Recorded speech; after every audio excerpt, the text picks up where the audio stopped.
മാവേലി നാട് വാണിടും കാലം മനുഷ്യരെല്ലാരും ഒന്നുപോലെ എന്ന് പാടാത്ത മലയാളികൾ ഉണ്ടാകില്ല.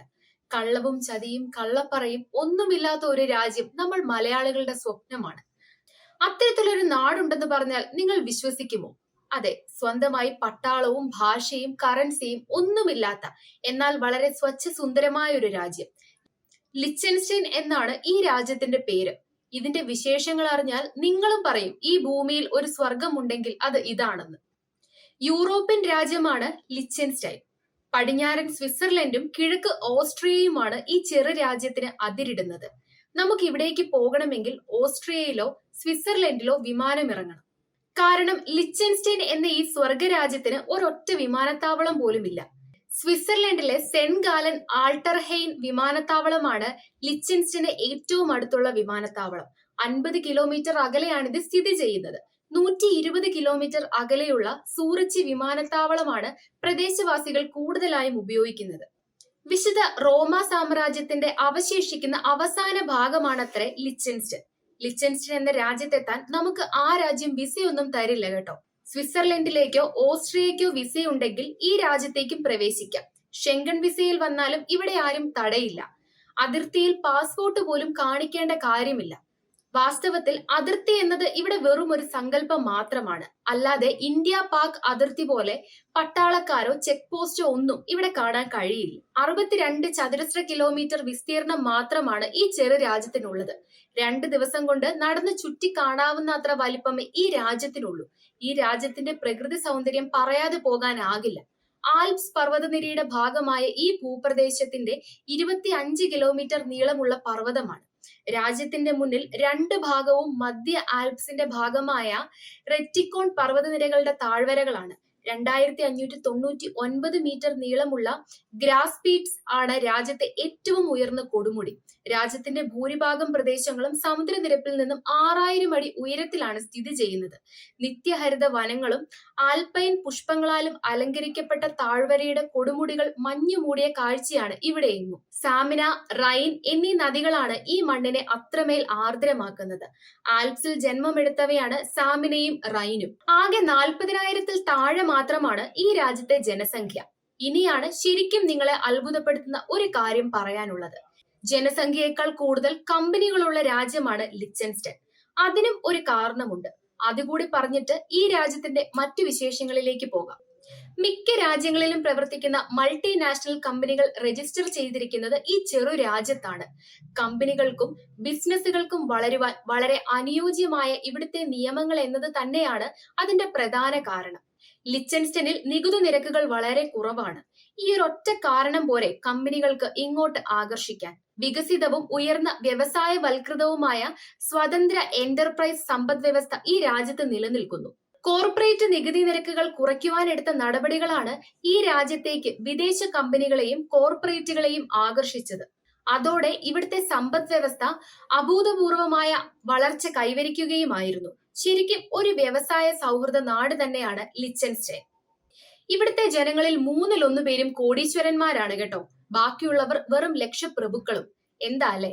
സമ്പന്നരും അതിസമ്പന്നരും മാത്രം താമസിക്കുന്ന ഒരു രാജ്യം, അതാണ് ലിച്ചൻസ്റ്റൈൻ.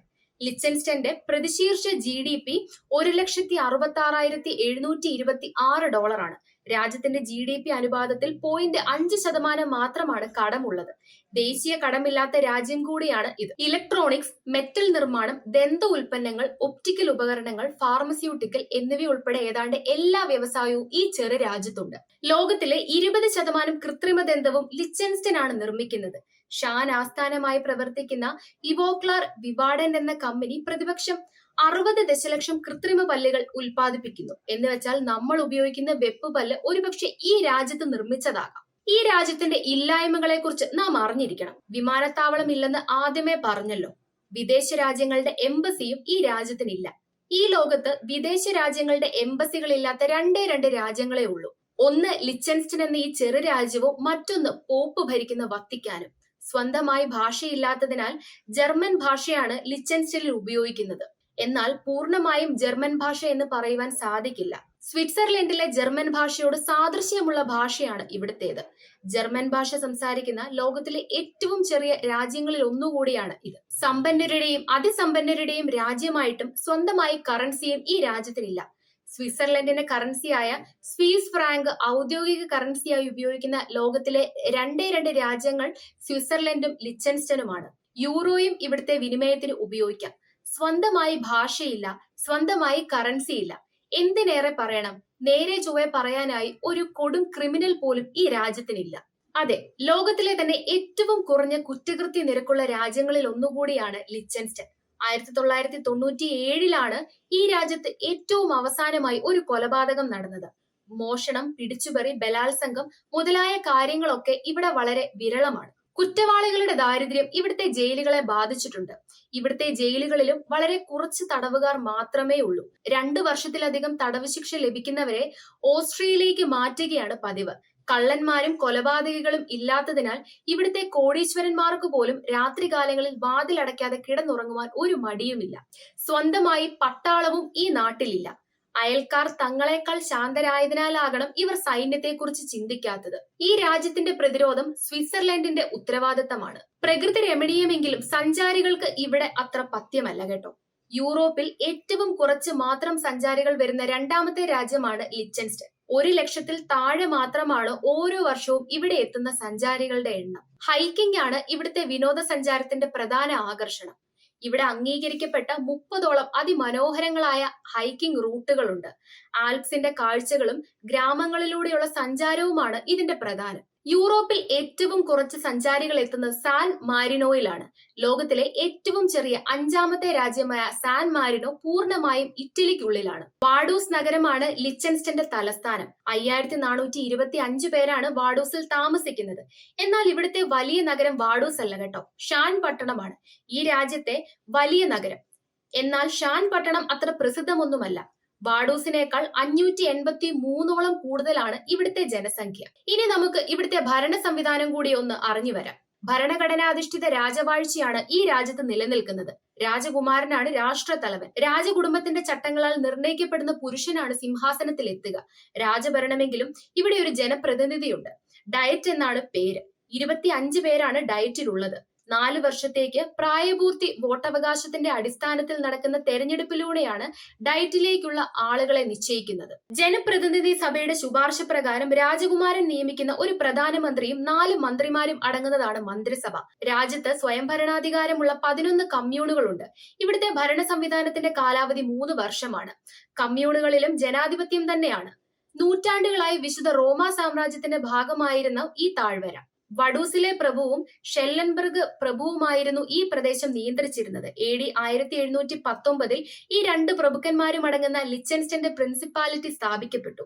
ഈ പ്രിൻസിപ്പാലിറ്റിയും വിശുദ്ധ റോമൻ സാമ്രാജ്യത്തിന്റെ ഭാഗമായി തുടരുകയും ചെയ്തു. 1806 മുതൽ 15 വരെ റൈൻ കോൺഫെഡറേഷനിലും 1815 മുതൽ 66 വരെ ജർമ്മൻ കോൺഫെഡറേഷനിലും ലിച്ചൻസ്റ്റൺ ഉൾപ്പെട്ടു. 1ഉം 2ഉം ലോക മഹായുദ്ധങ്ങളിൽ ഈ രാജ്യം നിഷ്പക്ഷത നിലനിർത്തി. 2ാം ലോക മഹായുദ്ധത്തിന് ശേഷം 1938 മുതൽ 89 മരിക്കുന്നത് വരെ രാജകുമാരനായി സേവനമനുഷ്ഠിച്ച ഫ്രാൻസിസ് ജോസഫ് രണ്ടാമന്റെ നേതൃത്വത്തിൽ രാജ്യം വളരെ വേഗത്തിൽ വ്യവസായവൽക്കരണത്തിന് വിധേയമായി. ഫ്രാൻസിസ് ജോസഫ് രണ്ടാമന്റെ പിൻഗാമിയായി അദ്ദേഹത്തിന്റെ മകൻ ഹാൻസ് ആദം രണ്ടാമൻ അധികാരത്തിലെത്തി. അദ്ദേഹത്തിന്റെ കീഴിൽ ലിച്ചൻസ്റ്റീൻ 1990 ഐക്യരാഷ്ട്രസഭയിൽ അംഗമായി. 1991 യൂറോപ്യൻ ഫ്രീ ട്രേഡ് അസോസിയേഷനിലും 1995 യൂറോപ്യൻ എക്കണോമിക് ഏരിയയിലും അതേ വർഷം തന്നെ വേൾഡ് ട്രേഡ് ഓർഗനൈസേഷനിലും ഈ രാജ്യം അംഗത്വമെടുത്തു. അന്താരാഷ്ട്ര തലത്തിൽ ഇത്തരത്തിൽ രാജ്യം അംഗീകരിക്കപ്പെട്ടെങ്കിലും ജനപ്രതിനിധി സഭയും രാജകുമാരനും തമ്മിലുള്ള ബന്ധം നാൾക്കുനാൾ വഷളായി.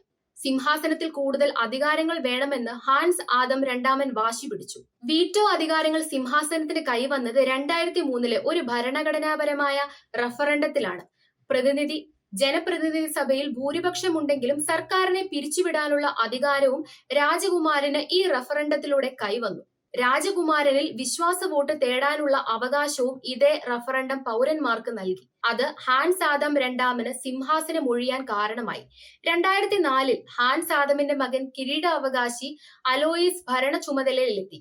എങ്കിലും ഇപ്പോഴും ഹാൻസ് ആദം രണ്ടാമൻ തന്നെയാണ് ഔദ്യോഗികമായി രാഷ്ട്രത്തലവൻ.